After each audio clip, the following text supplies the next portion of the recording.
اللہ رب العزت نے انسانوں کے لیے دو جہان بنائے. ایک جہان یہ دنیا کا ہے جس کو دارالعمل کہا جاتا ہے کہ جہاں ہر انسان آنے والا جو ہے وہ عمل کرتا ہے، اور یہ انسان کے اوپر ہے کہ وہ انسان کس قسم کے عمل کرتا ہے، چاہے تو نیکی کے اعمال کرے چاہے گناہ کے اعمال کرے. رب ذوالجلال نے یہاں پر صرف یہ دنیا عمل کے لیے بنائی ہے، یہاں پر حساب نہیں رکھا ہے.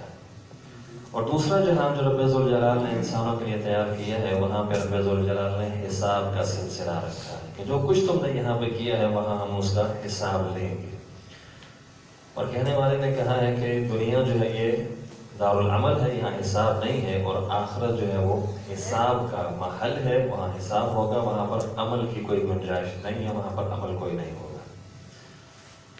اب اللہ رب العزت وہ اتنی عظیم ہستی ہے اور اس کی عظمت کی بنا پر رب ذوالجلال نے انسانوں کے ساتھ اتنی نرمی کا معاملہ کیا ہے کہ یہ جو دارالامتحان ہے ہمارا، جہاں ہم رہ کے محنت کرتے ہیں، اور وہ جو دارالجزا ہے جہاں ہمارا حساب و کتاب ہونا ہے، رب ذوالجلال نے ہم سے جتنے سوال پوچھنے ہیں اس خالق کائنات نے سارے کا سارا سوال نامہ جو ہے وہ آؤٹ کر رکھا ہے. ایک بھی سوال اللہ نے چھپا کے نہیں رکھا کہ میں نے کون سا سوال پوچھنا ہے انسان کو پتہ ہی نہ لگے. اس نے ایسا نہیں کیا. حالانکہ دنیا کے اندر جب پیپروں کا سلسلہ ہوتا ہے تو ایگزامینرز کی کوشش یہ ہوتی ہے کہ جو سوال نامہ ہم نے بنایا ہے طالب علموں کا امتحان لینے کے لیے، وہ سارے کا سارا سوال نامہ خفیہ رہے، کسی کو معلوم نہ ہو کہ اس میں کون سے سوال ہم نے ڈالے، مخصوص انہی سوالوں کی تیاری نہ کر لے. اور اگر بالفرض کسی طریقے سے پیپر آؤٹ ہو بھی جائے اور کسی کو پتہ لگ جائے کہ جی پیپر میں یہ سوال آنے ہیں، تو ایگزامینر جو ہے نا فوراً سے پیپر ہی تھوڑا تبدیل کرتے کہ پیپر آؤٹ ہو چکا ہے، نیا پیپر تیار کیا جائے گا. ان کی اپنی سوچ ہے.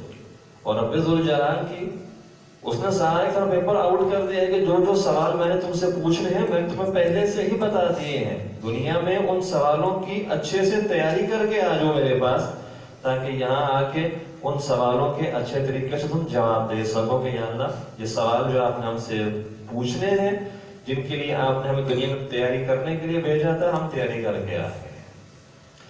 انہی سوالوں کے حساب سے، انہی سوالوں کے بارے میں رسول کریم صلی اللہ علیہ وسلم ارشاد فرماتے ہیں،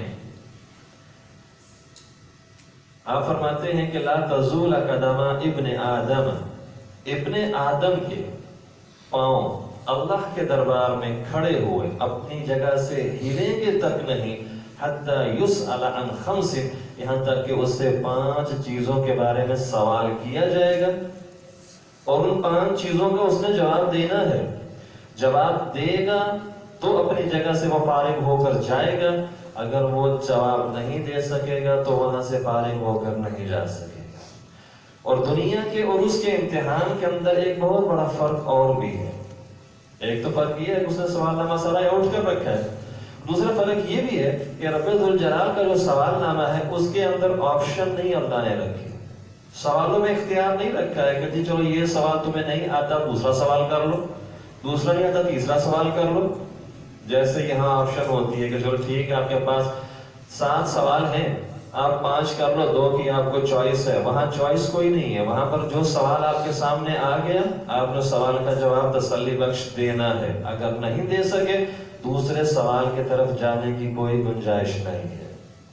پہلے سوال کا جواب کلیئر کریں گے تو دوسرے سوال کی طرف جائیں گے. اگر پہلے سوال کا جواب کلیئر نہیں کر سکے دوسرے کی طرف کی کوئی گنجائش نہیں ہے. وہیں سے نتیجہ نکل جائے گا کہ اس کو لے جاؤ جہنم کی طرف، باقی سوال نہیں پوچھے جائیں گے. ان 5 سوالوں کے اندر جب فرمایا کہ بھائی جب تک ان 5 سوالوں کا جواب نہیں دے گا اس کے قدم اپنی جگہ سے ہلیں گے تک نہیں. ان میں ایک سوال رسول کریم صلی اللہ علیہ وسلم فرماتے ہیں کہ رب ذوالجلال بندے سے پوچھیں گے من این اکتسب المال، بندے مال کہاں سے کمایا تھا، اس کا جواب دے. کتنا بنیادی سوال ہے انسان کی زندگی کے اندر. ہر انسان اس دوراہے سے گزرتا ہے مال کمانے کے سلسلے کے اندر. اللہ رب العزت پوچھ رہے ہیں بندے مال کہاں سے کمایا تھا، اس کا حساب دے. اب یہ پہلا سوال سامنے آ گیا، اب اس کا جواب دینا ہے۔ اگر اس سوال کے جواب میں بندہ یہ کہتا ہے یا اللہ میرا کمائی کا ذریعہ جو بھی ہے، اگر اس کے اندر ہیرا پھیری ہے، شریعت سے منافی معاملات ہیں، تو کیا لگتا ہے کہ دوسرے سوال کی اس کو گنجائش ملے گی؟ یہیں سے فیل ہو گیا۔ اگلے سوال کی طرف تب جائے گا جو پہلے سوال میں پاس ہوگا کہ یا اللہ میں نے مال جو کمایا ہے تیرے بتائے ہوئے شرعی اصولوں کے تحت رہ کر کمایا ہے، حلال طریقے سے مال کمایا ہے، حلال طریقے سے کمایا ہے، ٹھیک ہے، تیرا سوال پہلا کلیئر ہو گیا۔ دوسرا سوال، جو کمایا تھا خرچ کہاں پہ کیا ہے؟ وہ کام جو میری رضا کے تھے، جہاں میں چاہتا تھا کہ تیرا مال خرچ ہو، وہاں خرچ کیا، یا تو نے مال وہاں خرچ کیا جو میری نافرمانی کے کام تھے، جن کاموں پر میرا غضب نازل ہوتا ہے، مجھے غصہ آتا ہے، کہاں مال خرچ کیا تم نے؟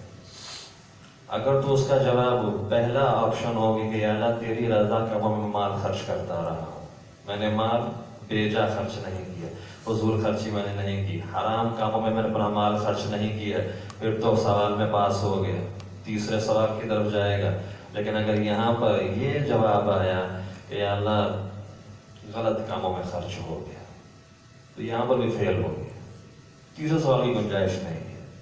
یہ سوال ایک کے بعد ایک تبھی چلنے ہیں کہ جب بندہ پہلے سوال کا صحیح طریقے سے جواب دے سکے گا اور اللہ کو تسلی بخش جواب دے گا، مطمئن کرے گا یا اللہ تیرے طریقے کے مطابق کیے۔ اگر نہیں دے سکا تو پھر تیسرا سوال نہیں ہونے والا۔ اگر مطمئن کر لے کہ یا اللہ حلال طریقے سے کمایا اور حلال کاموں پہ خرچ کیا ہے، پھر اگلا سوال ہوگا کہ بندے جو تو نے علم سیکھا تھا دنیا کے اندر اس کے مطابق عمل کیا کیا ہے؟ تو نے علم بھی سیکھا دنیا، کیا کیا اس کے بارے میں؟ تجھے معلوم ہو گیا تھا کون سے کام میری رضا کے ہیں اور کون سے کام مجھے ناراض کرنے کے ہیں، کیا کیا؟ جب تجھے معلوم ہو گیا کہ میں کن کاموں سے راضی ہوتا ہوں، تو نے وہ کام کیے؟ جب تجھے معلوم ہو گیا کہ ان کاموں سے میں ناراض ہوتا ہوں، ان کاموں کی وجہ سے میرا غضب نازل ہوتا ہے، ان کاموں سے پرہیز کی؟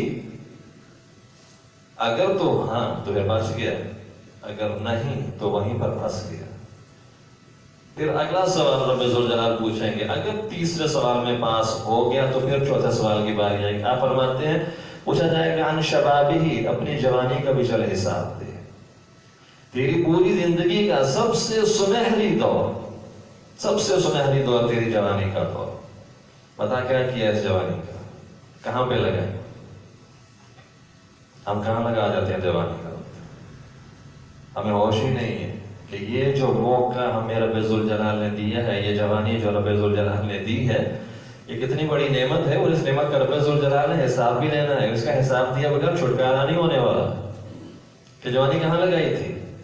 ہم کیا جواب دیں گے؟ یا اللہ پارکوں میں گھوم کام کے لگا لی ہے، چوکوں میں کھڑے کے کپڑے مار لیتے تھے، یا کبھی کہیں نماز نہیں پڑھی، یا اللہ ذہن میں بات یہ تھی کہ چلو بوڑھے ہوں گے تو پڑھ لیں گے، ابھی کون سا کوئی اتنی جلدی پڑھی ہے، بہت عمر پڑی ہے، پڑھ لیں گے آگے جا کے۔ جوانی گزار دی فضول کاموں کے اندر، حساب دینا پڑے گا جا کے۔ اگر تو رب ذوالجلال کے نیکی کے کاموں میں گزاری ہے پھر تو یہ بندہ کامیاب، پاس ہو جائے گا، اور اگر اس نے گزاری ہے برے کاموں کے اندر تو پھر پھنس جائے گا۔ پھر پانچواں سوال آپ نے فرمایا کہ عمر ہی، چلو ٹھیک ہے جوانی تو جیسے سے گزر گئی، بتا اپنے جوانی کے بعد کی جو عمر تھی اس میں کیا کیے؟ تجھے جوانی کے بعد بھی ہوش آئی تھی کہ نہیں آئی؟ کہ بڑھاپا بھی تو نے ایسا ہی ہمارا گردی میں گزار دیا ہے؟ ٹھیک ہے انسان جوانی کے جوش کے اندر بسا اوقات سستی کے مظاہرے کرتا ہے عبادات کے حوالے سے، اس کو عقل و شعور اتنا نہیں ہوتا، لیکن جیسے جیسے انسان کی عمر گزرتی ہے اس کے اندر ایک پختگی پیدا ہونا شروع ہوتی ہے، اس کی عقل جو ہے وہ سنجیدہ ہونا شروع ہو جاتی ہے، وہ اپنی غلطیوں سے سیکھتا ہے، اپنی زندگی کے مقصد کی طرف توجہ دیتا ہے۔ فرمایا اگلی زندگی میں کیا کیا تم؟ ان عمری فیما افناہ، اس کی عمر کے بارے میں پوچھا جائے گا، کس میں ضائع کی عمر اپنی تم نے؟ تو اگر تو نے عمر جو ہے وہ میری جستجو میں ضائع نکالی ہے، میری جستجو کے اندر مجھے راضی کرنے میں نکالی ہے، پھر تو ٹھیک ہے پاس ہو گئے۔ اور اگر اس کی پوری عمر جو ہے وہ لا دینی میں گزر گئی ہے،